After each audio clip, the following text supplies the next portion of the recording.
What if I told you the most dangerous creature in Florida isn't the one tourists look for on airboat rides, but a hidden invader rewriting the entire food web?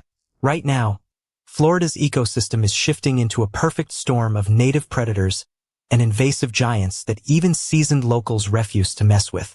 Stick around to discover the 15 wild animals you need to avoid, including a bizarre, virus-carrying primate that might be hiding in your own neighborhood. Starting at number 15, we've got the green iguana.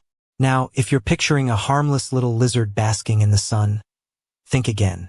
These invasive reptiles have exploded across South Florida, and they're causing serious problems. First off, their claws are like surgical scalpels. They'll tear through your screen enclosure, rip up your garden, and if you try to handle one, those tail whips can leave you bleeding. But here's where it gets really weird.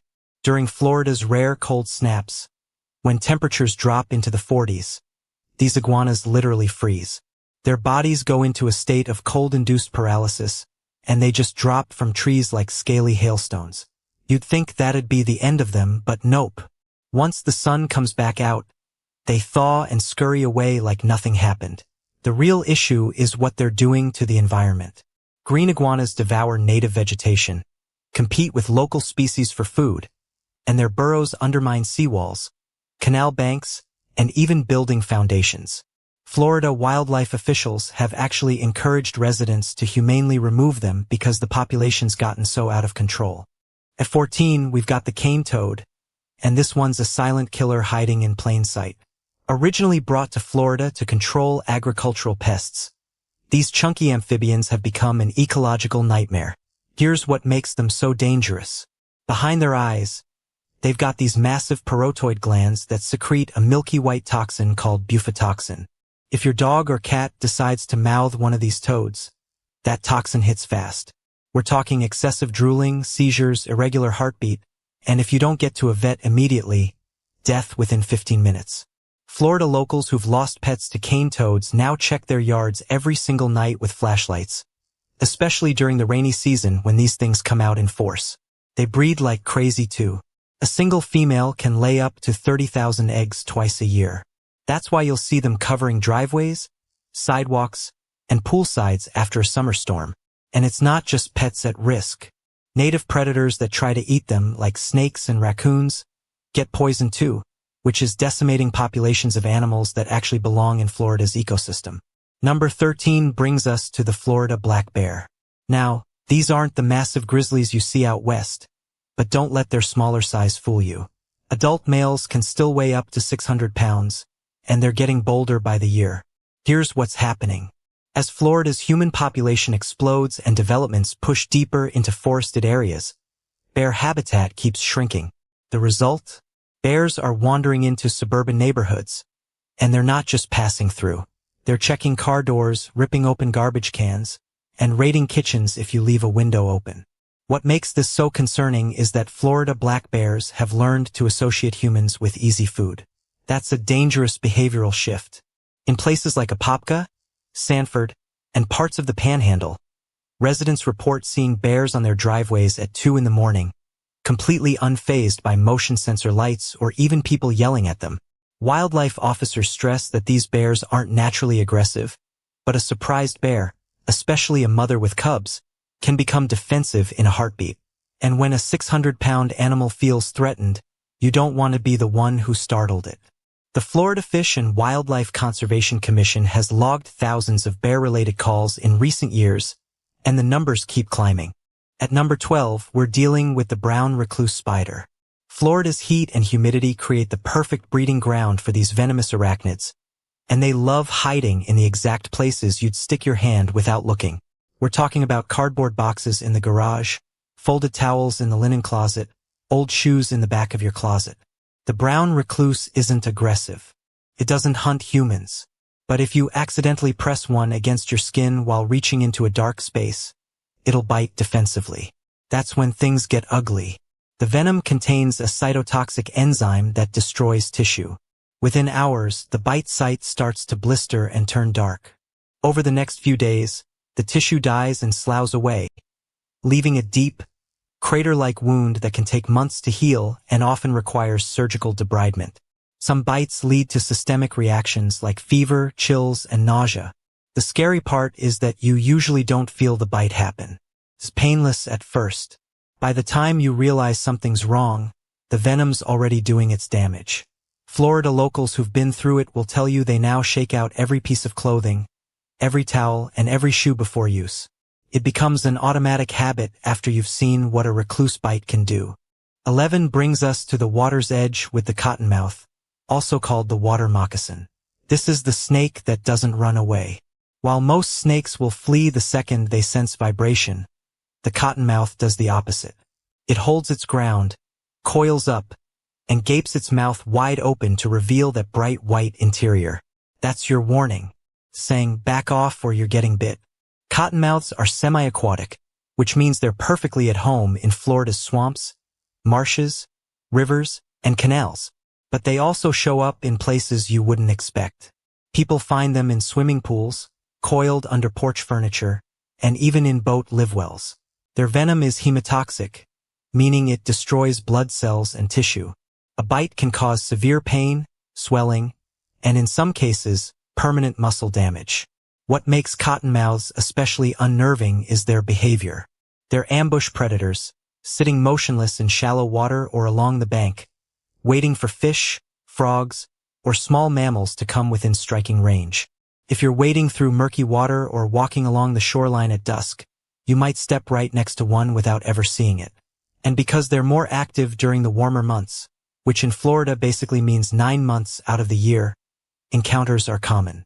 Locals who fish or kayak in freshwater systems treat every submerged log and shadowy bank with serious respect. But they aren't the only venomous threat lurking in Florida's wild spaces. Number 10 is the eastern diamondback rattlesnake, and this is the heavyweight champion of venomous snakes in North America. We're talking about a snake that can reach 8 feet in length and weigh up to 10 pounds. Its fangs are nearly an inch long, and the venom yield from a single bite is massive. The eastern diamondback is a pit viper, which means it's got heat-sensing organs that let it detect warm-blooded prey even in total darkness. That's a predator that's built for precision. These snakes are perfectly camouflaged in Florida's palmetto scrub, pine flatwoods, and sandy coastal areas. Their diamond-patterned scales blend so seamlessly with leaf litter and dappled sunlight that you can walk within a foot of one and never know it's there, until it rattles. That sound is unmistakable, a dry, buzzing warning that stops you cold. The problem is that rattlesnakes don't always rattle before they strike. If you surprise one or accidentally step too close, it may skip the warning and go straight to defense mode. The venom is both hemotoxic and cytotoxic, causing tissue destruction, internal bleeding, and if untreated, organ failure. Florida's rural areas and state parks see multiple rattlesnake bites every year, and while deaths are rare thanks to antivenom, the recovery is brutal. Locals know to wear boots, watch where they step, and never reach into brush or under logs without checking first. At 9, we shift from land to sea with the Portuguese man-o'-war. Technically, it's not even a single organism. It's a colonial creature called a siphonophore, made up of specialized polyps working together. But semantics don't matter when you're staring at those translucent blue tentacles stretching 30 feet or more below the surface. The man-o'-war drifts on ocean currents, and Florida's beaches see them wash ashore by the hundreds after strong winds or storms. Here's the danger. Even when the creature's dead and stranded on the sand, those tentacles are still loaded with thousands of nematocysts, tiny harpoon-like cells that inject venom on contact. The sting is immediate and excruciating. We're talking about searing pain that radiates up your limbs, red welts that can last for weeks, and in severe cases, difficulty breathing and cardiac issues. Lifeguards across Florida's coastline constantly scan the waterline, and when man-o'-wars are present, they'll post warnings and sometimes close the beach entirely. But people still get stung, often because they don't realize those tentacles can detach and float invisibly in the surf. Kids playing in the shallows, surfers paddling out, even beachcombers walking the tide line have been hit. The worst part? There's no real antidote. Treatment involves rinsing the area with salt water, removing any remaining tentacle fragments without touching them, and managing the pain until it subsides. Number 8 takes us back to the water with the American crocodile. Now, everyone knows about Florida's alligators. They're everywhere, and while dangerous, they're relatively predictable. Crocodiles are a different beast entirely. They're faster, more aggressive, and far more territorial. American crocodiles inhabit the brackish and saltwater environments of South Florida, especially around the Everglades, the Florida Keys, and coastal mangrove systems. Unlike alligators, which have a broad, rounded snout, crocs have a narrow, V-shaped snout lined with interlocking teeth that are visible even when the mouth is closed. That gives them a perpetually menacing look, and it's not just for show. Crocodiles are ambush hunters with explosive speed. They can launch themselves out of the water with enough force to take down prey much larger than you'd expect. Wildlife officials have recorded crocodiles over 13 feet long in Florida waters, and while attacks on humans are rare, they do happen. The real concern is their expanding range. As crocodile populations recover from near extinction, they're showing up in places they haven't been seen in decades, including marinas, canals, and even swimming areas. Locals in the Keys and South Florida know to keep a respectful distance from any waterway, especially at dawn and dusk when crocs are most active. If you see one basking on a bank or swimming near your dock, you don't approach. You call wildlife control and you wait. At 7, we've got the bull shark, and this one's a nightmare because it breaks the rules. Most sharks stick to the open ocean, but bull sharks don't care about salinity. They've got a unique ability to regulate the salt content in their bodies, which means they can swim from the ocean straight into freshwater rivers and stay there for extended periods. Florida's rivers, like the St. Johns, the Indian River Lagoon, and countless canals, have documented bull shark populations. These aren't small sharks either. Bulls can reach 11 feet and weigh over 500 pounds.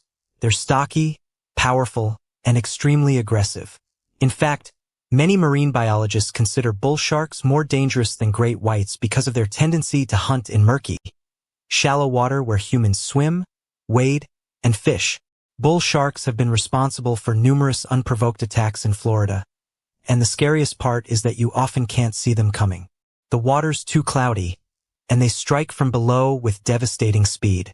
There have been cases of people being bitten while standing in waist-deep water near river mouths or even in residential canals. Locals who fish these areas keep their catches on stringers well away from their bodies, because a hooked fish thrashing in the water is like ringing a dinner bell for a bull shark. And if one decides it wants your catch, you let it have it. No fish is worth the risk. Number 6 is the wild boar, and if you think pigs are harmless, Florida's feral hog population will change your mind fast. These animals are the descendants of domestic pigs that either escaped or were intentionally released decades ago. They've since bred with wild Eurasian boars, creating a hybrid that's bigger, more aggressive, and incredibly destructive. Adult males can weigh over 400 pounds, and they're equipped with 4-inch tusks that curve upward like daggers. Wild boars are territorial, especially during breeding season, and if you stumble into their space, they don't back down. They charge. And when a 400-pound animal with tusks comes at you at 30 miles per hour, you've got seconds to react. Climbing a tree is your best bet, because these things can't climb, but they'll wait you out. Florida's rural areas, state forests, and even suburban fringes are seeing increased boar activity. They root through yards, destroy landscaping, contaminate water sources, and carry diseases like brucellosis and pseudorabies that can spread to livestock and pets. Hunters target them year-round because there's no closed season and no bag limit. That's how bad the problem is. Wildlife managers consider feral hogs one of the most damaging invasive species in the state, and their population continues to grow. At 5, we encounter one of the strangest threats on this list, the rhesus macaque. These invasive monkeys shouldn't even be in Florida. The original population came from a misguided tourist attraction back in the 1930s when a boat operator released a small troop on an island in the Silver River, thinking it'd be a draw for visitors. Well, the monkeys didn't stay on the island. They swam to the mainland, and now there are colonies of wild rhesus macaques roaming Central Florida, particularly around the Silver Springs and Ocala National Forest areas. These aren't cute, harmless primates. They're aggressive, intelligent, and they carry herpes B virus. For monkeys, the virus is harmless. For humans, it's potentially fatal. Transmission occurs through bites, scratches, or even contact with monkey saliva or feces. Once infected, the virus attacks the central nervous system, causing encephalitis. If untreated, the mortality rate is around 70%. Florida health officials have issued warnings, and locals who live near macaque territories know not to approach them, feed them, or make eye contact, which the monkeys interpret as a threat. There have been multiple documented cases of people being bitten or scratched after getting too close for a photo. Wildlife agencies are working on management plans, but the monkeys are smart, adaptable, and reproduce quickly. They're not going anywhere anytime soon. Number 4 introduces the Nile monitor, a carnivorous lizard native to Africa that's now thriving in Florida's waterways. These reptiles can grow over 5 feet long, and they're equipped with sharp claws, powerful jaws, and a muscular tail they use like a whip. Nile monitors are aggressive predators. They eat fish, birds, small mammals, and even other reptiles, including young alligators. How they got to Florida is a mix of escaped pets and intentional releases. Now they're breeding in the wild, particularly around Cape Coral and other southwest Florida regions. What makes them dangerous is their temperament. If cornered or threatened, a Nile monitor will lunge, bite, and thrash. Their bites are painful and prone to infection because of the bacteria in their mouths. They're also surprisingly fast on land and excellent swimmers, which makes them hard to avoid if you're near water. Locals have reported monitors basking on docks, swimming through canals, and even climbing trees. Wildlife officers say the population's still manageable, but without aggressive control measures, Nile monitors could become as widespread as iguanas. And unlike iguanas, these lizards are true carnivores with the hunting instincts to back it up. We're down to the top 3 now. These are the apex encounters, the animals that even lifelong Floridians treat with extreme caution. At 3, we have the Florida panther, the state's most elusive and endangered big cat. There are fewer than 200 panthers left in the wild, all confined to southwest Florida. You'd think that rarity would mean fewer encounters, but the opposite is happening. As panther territory overlaps more with human development, sightings are increasing. These cats are ambush predators, stalking prey silently through the palmetto and cypress swamps. They can take down a full-grown deer with a single leap and bite to the neck. While attacks on humans are extraordinarily rare, the few encounters that have been documented share a common thread. The person never saw the panther coming. These cats are ghost-like. By the time you spot one, it's been watching you for a while, deciding whether you're a threat or prey. Florida panthers are solitary, territorial, and most active at dawn and dusk. Locals who hike or bike in panther country know to make noise, travel in groups, and never run if they see one. Running triggers a predator's chase instinct.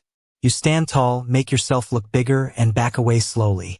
The respect for these animals runs deep, because everyone understands what it means to be in the presence of one of North America's rarest predators. At 2, we've got the American alligator, but not just any gator. We're talking about the ones right now during mating season when territorial males become hyper-aggressive and lose their fear of humans. Florida has over 1 million alligators, more than any other state. They're in lakes, rivers, retention ponds, golf course water hazards, and yes, sometimes in your swimming pool or garage. Most of the time, gators are wary of people and will slip into the water if you get too close. But during mating season, which runs from April through June, the rules change. Males are fighting for dominance, defending territory, and looking for females. Their testosterone levels spike, and their behavior becomes unpredictable. That's when you get the viral videos of massive gators walking down suburban streets, blocking driveways, or hissing at anyone who comes near. These animals can exceed 13 feet and weigh over 1,000 pounds. Their bite force is among the strongest in the animal kingdom, capable of crushing bone. When a territorial male gator decides a space is his, you don't argue. You call a licensed trapper and you keep your distance. Florida averages around 10 serious gator attacks per year, and most happen during mating season when people underestimate how aggressive these reptiles can be. Locals know the signs, the bellowing calls echoing across lakes at night, the visible fights in the water, the smaller gators vacating an area because a big male's moved in. When those signs appear, you stay away from the water's edge. And now, number 1, The Burmese python. This is the invasive apex predator that's fundamentally rewriting Florida's ecosystem, and it's not slowing down. These snakes, native to Southeast Asia, were brought to Florida as exotic pets. When owners realized they couldn't handle a snake that grows to 18 feet and weighs over 200 pounds, they released them into the wild. The Everglades became ground zero. The environment is perfect for pythons. Warm, wet, and full of prey. Within 2 decades, Burmese pythons have completely decimated mammal populations in the Everglades. Studies show that raccoon sightings have dropped by 99%, opossum populations are down by 98%, and bobcat numbers have fallen by 87%. The pythons are eating everything: deer, wading birds, even young alligators. They're ambush constrictors, hiding motionless in the sawgrass or submerged in water with just their eyes and nostrils exposed. When prey comes within range, they strike, coil, and squeeze until the animal suffocates. Then they swallow it whole. The scariest part? These snakes have no natural predators in Florida. Nothing hunts them. They're at the top of the food chain. Wildlife agencies have organized python removal programs, paying hunters to capture and euthanize them, but it's not enough. The population's estimated in the tens of thousands, possibly higher, and they're spreading beyond the Everglades into suburban areas. There have been cases of pythons found in backyards, under houses, and near schools. A snake this size is capable of killing a human, especially a child. While fatal attacks are rare, the potential is real, and the ecological damage is already done. The Everglades, once one of the most biodiverse ecosystems in North America, is becoming a python kingdom, and the consequences will ripple through Florida's environment for generations. Nature adapts, and in Florida, survival means respecting the power of the wild creatures sharing this land. Which of these animals would make you think twice about living in the Sunshine State? Drop your answer in the comments and stay curious.